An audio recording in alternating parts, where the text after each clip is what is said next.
রাত ১১টা। হাসপাতালের জরুরি বিভাগের দরজাটা এক ঝটকায় খুলে যায়। এক বৃদ্ধকে স্ট্রেচারে শুয়ে নিয়ে আসা হচ্ছে। তার ছেলে অভিজিৎ সেনগুপ্ত ধনী ব্যবসায়ী, দাম্ভিক ও উদ্ধত স্বভাবের। ডাক্তার কোথায়? আমার বাবার অবস্থা খারাপ, অভিজিৎ চিৎকার করলেন। ভেতরে দাঁড়িয়ে থাকা নার্স তনুশ্রী দ্রুত এগিয়ে এলেন। রোগীর প্রেশার খুব কম, সঙ্গে সঙ্গে চিকিৎসা শুরু করতে হবে। ডাক্তার কই? অভিজিৎ রেগে বললেন। ডাক্তার আসছেন, কিন্তু রোগীর দেরি করার মতো সময় নেই। আমি ওষুধ লিখে দিচ্ছি, এটা জলদি আনান। অভিজিৎ ঠোঁট বেঁকিয়ে বললেন, তুমি কে? একটা সাধারণ নার্স হয়ে আমায় হুকুম দিচ্ছ? তনুশ্রী শান্তভাবে বললেন, আমি নার্স, কিন্তু আমার অভিজ্ঞতা আছে। রোগীকে বাঁচাতে এখন ওষুধ দরকার। অভিজিৎ ধমক দিলেন, ডাক্তার ছাড়া কেউ রোগীকে ছুঁতে পারবে না। আমার বাবার জীবন নিয়ে পরীক্ষা নিরীক্ষা করার কোনো দরকার নেই। তনুশ্রী হতাশ হলেন, কিন্তু কিছু বললেন না। জরুরি বিভাগের আলো জ্বলজ্বল করছে। স্ট্রেচারে শুয়ে থাকা বৃদ্ধার নিঃশ্বাস ধীরে ধীরে ভারী হয়ে আসছে। মনিটরের স্ক্রিনে তার রক্তচাপ দ্রুত নামছে। নার্স তনুশ্রী অভিজ্ঞ চোখে বুঝতে পারলেন অবস্থা ক্রিটিক্যাল। তিনি দ্রুত ইন্টারকমে বলে উঠলেন, ডাক্তার এখনও আসেননি, রোগীর শ্বাস প্রশ্বাস কমে যাচ্ছে। সঙ্গে থাকা এক জুনিয়র নার্স বললেন, ডাক্তার রঞ্জন দত্ত রাস্তায় আছেন, ট্রাফিকে আটকে পড়েছেন। তনুশ্রী কোনো দ্বিধা না করেই স্ট্রেচারের পাশে দাঁড়িয়ে রোগীর পালস চেক করলেন। বুকের উপর স্টেথোস্কোপ রেখে স্পন্দন শুনে তার মুখ গম্ভীর হয়ে গেল। পালস খুবই দুর্বল, রোগীর কার্ডিয়াক অ্যারেস্ট হতে পারে। অক্সিজেন মাস্ক দিন, সিপিআরের জন্য প্রস্তুত থাকুন। এই কথা শুনে অভিজিৎ রাগে ফেটে পড়লেন। ডাক্তার না আসা পর্যন্ত কেউ আমার বাবাকে ছোবে না। তোমরা নার্সদের যা দায়িত্ব তা করো, বেশি কথা বলার দরকার নেই। তনুশ্রী এবারও শান্ত থাকলেন, কিন্তু তার কণ্ঠে দৃঢ়তা ছিল। আপনার বাবার জীবন এখন সেকেন্ডের খেলা। সিপিআর না দিলে উনি বাঁচবেন না। আপনি কি সত্যি চান ডাক্তার আসার অপেক্ষায় উনার জীবন ঝুঁকির মুখে পড়ুক? অভিজিৎ কিছু বলার আগেই বৃদ্ধ হঠাৎ কেঁপে উঠলেন। শরীর শক্ত হয়ে গেল, রোগীর হার্টবিট বন্ধ হয়ে যাচ্ছে। তনুশ্রী এক মুহূর্ত দেরি করলেন না। দ্রুত স্ট্রেচারের উপর উঠে বুকের মাঝখানে দুহাত দিয়ে চাপ দিতে শুরু করলেন। সিপিআর 1 2 3 4। মনিটরের স্ক্রিনে সোজা লাইন দেখা যাচ্ছে। অভিজিৎ কিছুটা পেছনে সরে গেলেন, চোখ বড় হয়ে গেছে।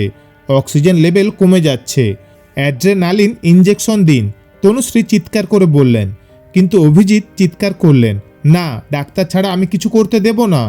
সেই মুহূর্তে দরজা খুলে গেল। ডাক্তার রঞ্জন দত্ত দৌড়ে এলেন। তিনি রোগীর অবস্থা দেখে হতবাক হয়ে বললেন, সঙ্গে সঙ্গে ইঞ্জেকশন দিলে এতটা খারাপ হতো না। রোগীর প্রেসার একদম শূন্যের দিকে চলে গেছে। ততক্ষণে অনেক দেরি হয়ে গেছে। অভিজিৎ চুপচাপ দাঁড়িয়ে থাকলেন, কিন্তু তবুও নিজের ভুল স্বীকার করলেন না। তনুশ্রী এক দৃষ্টিতে তাকালেন তার দিকে। বৃদ্ধকে আইসিইউতে নিয়ে যাওয়া হলো। পরদিন সকাল 10টা। এই নার্সকে আমি ছাড়ব না। পরের দিন সকালে অভিজিৎ হাসপাতালে ম্যানেজারের অফিসে চিৎকার করছিলেন, কাল রাতে আমার বাবার অবস্থা খারাপ হচ্ছিল, আর এক নার্স আমায় হুকুম দিচ্ছিল ডাক্তারদের কাজ নার্সরা করবে। আমি চিফ মেডিকেল অফিসারের সাথে কথা বলতে চাই। ঠিক আছে, মেডিকেল অ্যাডমিনিস্ট্রেটর আসছেন, উনি সিদ্ধান্ত নেবেন। অভিজিৎ রেগে সোফায় বসে রইলেন। তার মাথায় ঘুরপাক খাচ্ছিল গত রাতের ঘটনা। ডাক্তার আসতে দেরি করেছিল, অথচ এক নার্স তাকে নির্দেশ দিতে গিয়েছিল। সে কি এতটাই নিচে নেমে গেছে যে এক সাধারণ নার্স তাকে শেখাবে? কিন্তু তারপরও কোথাও যেন কিছু খটকা লাগছিল। আমি কি সত্যি ভুল করলাম? নার্স কি শুধু নার্স? তাদের কাজ কি শুধু ডাক্তারদের অনুসরণ করা? অভিজিৎ সেনগুপ্ত ধনী ব্যবসায়ী পরিবারের সন্তান। ছোটবেলা থেকেই তার জীবন বিলাসিতায় কাটে। তার বাবা শশী সেনগুপ্ত কঠোর পরিশ্রম করে এই সাম্রাজ্য গড়ে তুলেছিলেন, কিন্তু অভিজিৎ সহজেই সব পেয়েছে।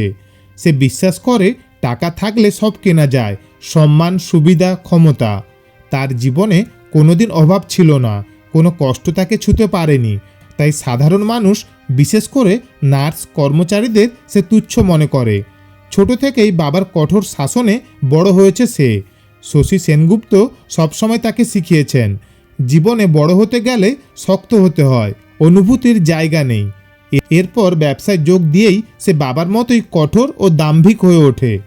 মানুষের সঙ্গে ব্যবহার তার কখনোই ভালো ছিল না, কিন্তু আজ হাসপাতালের এই ঘটনার পর হয়তো প্রথমবারের মতো সে বুঝতে পারছে টাকা থাকলেই সব কিছু কেনা যায় না। কিছুক্ষণ পর দরজা খুলল। অভিজিৎ চমকে গেল। সে ভেবেছিল হাসপাতালের কোনো উঁচু পর্যায়ের কর্তা আসবেন, কিন্তু দরজার উপরে দাঁড়িয়ে সেই নার্স। তবে আজ তার পরনে সাধারণ নার্সের পোশাক নেই, বরং সাদা কোট, কাঁধে স্টেথোস্কোপ, মুখে আত্মবিশ্বাসের ছাপ। ম্যানেজার উঠে দাঁড়িয়ে বললেন, পরিচয় করিয়ে দিই, উনি ডাক্তার তনুশ্রী সেন, আমাদের হাসপাতালের চিফ মেডিকেল অফিসার। অভিজিৎ বিস্ময়ে কিছুক্ষণ তাকিয়ে থাকলো। এই নার্সই যদি ডাক্তার হয়, তাহলে এতদিন সে যা করেছে তার মানে কি? তনুশ্রী জন্মেছিল এক মধ্যবিত্ত পরিবারে। তার বাবা ছিলেন সরকারি অফিসের একজন সাধারণ কর্মচারী, মা ছিলেন গৃহবধূ। ছোট থেকেই তনুশ্রীর স্বপ্ন ছিল ডাক্তার হওয়া, কিন্তু সংসারে আর্থিক অবস্থার কারণে সেই স্বপ্ন প্রায় অসম্ভব হয়ে উঠেছিল। ছোটবেলায় সে দেখেছিল কিভাবে গরিব রোগীরা টাকার অভাবে সঠিক চিকিৎসা পায় না। তার বাবা অসুস্থ হলে ঠিকমতো চিকিৎসা না পাওয়ার জন্যই তিনি অকালে মারা যান। সেই দিনই তনুশ্রী প্রতিজ্ঞা করেছিল সে ডাক্তার হবে, গরিবদের বিনা পয়সায় চিকিৎসা দেবে। কিন্তু ডাক্তারি পড়ার খরচ, সেটাই ছিল সবচেয়ে বড় বাধা। পরিবারের চাপের কারণে সে প্রথমে নার্সিং কোর্স করে সরকারি হাসপাতালে চাকরি নেয়। কাজ করতে গিয়ে সে এক নতুন বাস্তবতার মুখোমুখি হয়, নার্সদের প্রতি অসম্মান। তোমরা নার্স, ডাক্তারদের কথা মতো কাজ করো, বেশি কথা বলার দরকার নেই, এই ধরনের কথা সে প্রায়ই শুনত। কেউ কেউ নার্সদের কাজে সম্মান দেখালেও বেশিরভাগ মানুষই তাদের অবজ্ঞার চোখে দেখত। নার্সিংয়ের কাজ করলেও তনুশ্রী মনে মনে জানত তার স্বপ্ন এখানেই শেষ নয়। সে চাকরির পাশাপাশি নিজের জমানো টাকা দিয়ে মেডিকেলের প্রস্তুতি নেয়। দিনে নার্স, রাতে শিক্ষার্থী। অবশেষে কঠোর পরিশ্রমের পর সে মেডিকেলে সুযোগ পায়। MBBS করে তারপর MD সম্পন্ন করে হাসপাতালের চিফ মেডিকেল অফিসার হয়। এদিকে অভিজিৎ স্তব্ধ হয়ে দাঁড়িয়ে থাকে। সেই নার্স যাকে সে এতদিন অবহেলা করেছে, সে আজ তার থেকে অনেক উঁচু পদে। ডাক্তার তনুশ্রী শান্তভাবে বললেন, নার্সদের অবজ্ঞা করাটা সহজ অভিজিৎ, কিন্তু তুমি জানো না তারা কতটা কঠোর পরিশ্রম করে, কত ত্যাগ স্বীকার করে। আজ তুমি আমাকে নার্স বলে অপমান করেছিলে, কিন্তু তোমার জানা উচিত আমি নার্স ছিলাম বলেই আজ ডাক্তার হতে পেরেছি। অভিজিৎ চোখ নামিয়ে নিল। সে বুঝতে পারল পেশার ভিত্তিতে মানুষের মূল্যায়ন করা উচিত নয়। হাসপাতালের একজন কর্মচারী অভিজিতের কানে ফিসফিস করে বলল, তুই জানিস এই ডাক্তার তনুশ্রী কিন্তু নার্স থাকার সময় অনেক রোগীর চিকিৎসার টাকা নিজের পকেট থেকে দিয়েছে। অভিজিৎ বিস্ময়ে তাকিয়ে থাকল। যাকে সে অবহেলা করেছিল তিনি ছিলেন প্রকৃত মানবিক মানুষ। এক সপ্তাহ পর হাসপাতালের কেবিনে শশী সেনগুপ্ত সুস্থ হয়ে বসে আছেন। দরজায় কড়া নাড়ার শব্দ হলো। অভিজিৎ ভেতরে ঢুকে হাতে একটা মিষ্টির বাক্স এগিয়ে দিল। বাবা, তুমি ঠিক আছো? শশী সেনগুপ্ত হাসলেন। ঠিক আছি, কিন্তু তুই কি ঠিক আছিস? অভিজিৎ একবার পাশের চেয়ারে বসা ডাক্তার তনুশ্রীর দিকে তাকালো, তারপর মাথা নিচু করে বলল, হয়তো আজ কিছুটা বদলেছি। তখনই তনুশ্রী ডাকলেন অভিজিৎকে আর বললেন, জীবনে বড় হতে গেলে শুধু নিজের জন্য ভাবলেই হয় না, অন্যের জন্য কিছু করতে হয়। অভিজিৎ লজ্জিত মুখে মাথা নিচু করল। আসলে পেশা দিয়ে মানুষকে বিচার করা উচিত নয়।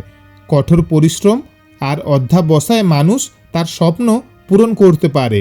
নার্সদের বা অন্য কোনো পেশাকে ছোট না দেখিয়ে সবাইকে সম্মানের চোখে দেখা উচিত। তো বন্ধুরা, আজকের এই গল্পটি কেমন লাগলো কমেন্ট করে জানাবেন। ভালো লাগলে লাইক ও শেয়ার করবেন। ধন্যবাদ।